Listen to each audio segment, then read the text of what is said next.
Council and staff, from the beginning, residents have expressed their opposition to the proposed density of Lakeshore 650. So, Council, in your October 2023 public statements to the citizens of Prescott Valley, you vowed to vote no to a proposed density of 3,000 homes or more. Do not betray the public's trust. Remain true to your word and vote no tonight on the proposed density of the Lakeshore 650 project. I moved here was for the open space and the rural nature. I see nothing rural about housing or apartment complexes out there.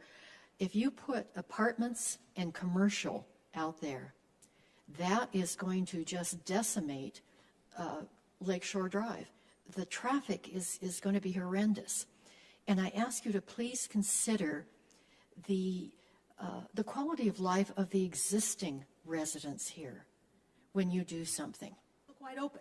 But since we're talking about dense apartments, I feel like it would change the character of the community.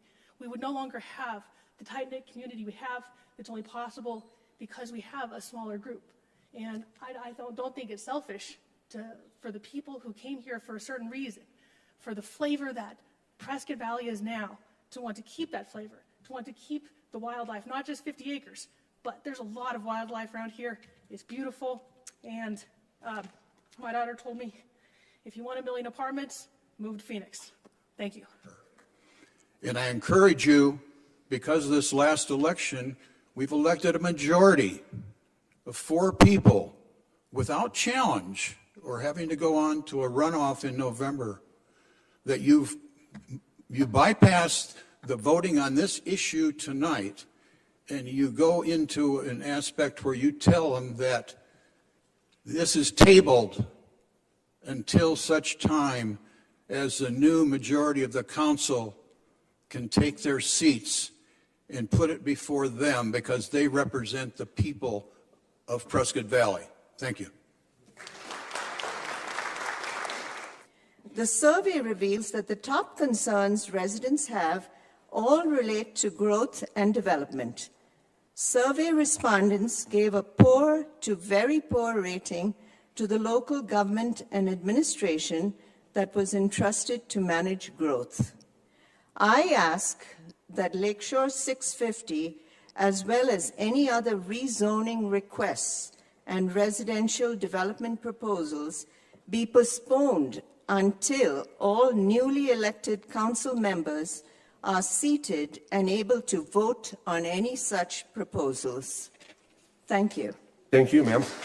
Please consider satisfying existing resident needs for services and resources before adding more issues to the equation.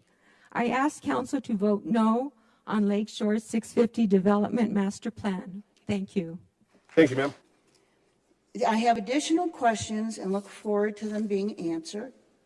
How will the quality of life of the average resident be improved by this massive development? Brown Builders is based in Phoenix. How will taking their millions of dollars in profits to Phoenix help the Prescott Valley economy? Will adding about 15% more population to the town somehow ensure we won't run out of water? Will it lower our water bills? Will adding thousands of daily vehicle trips somehow reduce our traffic problems? Will taxpayers be expected to provide subsidized low-cost housing for the out-of-town construction workers? And I wonder whether it is really completely moral to vote through something that it is highly likely that the new council would not. And I question that. The manufactured home on leased land in Lakeshore 650 is beneficial for the developer, but not for those in our community that need lower monthly housing costs. This, as well as many other reasons, I feel Lakeshore 650 is not good for Prescott Valley. Voting no on rezoning and annexation is well deserved.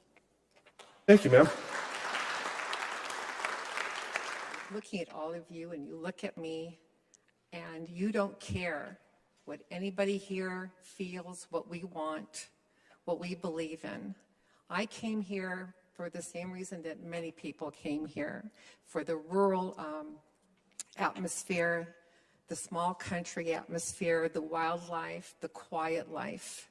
And now you all are determined to hurt the people of Prescott Valley and the town itself by pushing very, very hard to endorse and to make come true the Lakeshore 650 project.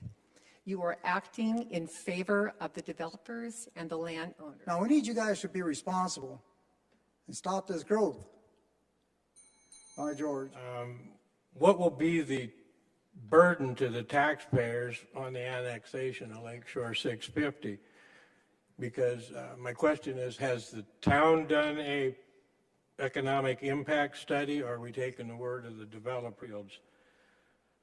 There was a lot of people who belonged to a soccer club that were in attendance, and a few even spoke to the council showing their support for Lakeshore 650, simply because the town had added a sports complex with 3 world-class soccer fields, which will be privately owned, but apparently available for some public usage. However, I believe that building a private sports complex should have absolutely no bearing. Mr. Vosberg, we appreciate your time on this. Your time for the evening is over. I object to the excessive growth that's occurring in the town. I object to what I see as the deterioration of the quality of life here. I object to the continued unabated abuse of our water table. We don't need this project. We have over 30 years of new housing already approved on the books. The town website shows over 17,000 housing units under development in 14 subdivisions in 2023. 17,000. The citizens do not want all this growth. Last summer, when Fain held the meetings with the local residents of Unit 20, there was overwhelming opposition. But I guess those meetings were just for show, because nothing we said was taken to heart. The neighbors that I've talked to are so upset that if they had the means, would like to move. This development is going to destroy our neighborhood. I live off of Rimrock Drive, 1 street north of Lakeshore. The traffic of Lakeshore is going to be horrendous. Why do you not have any consideration for the existing residents? Clerk, shall this ordinance pass? That passes.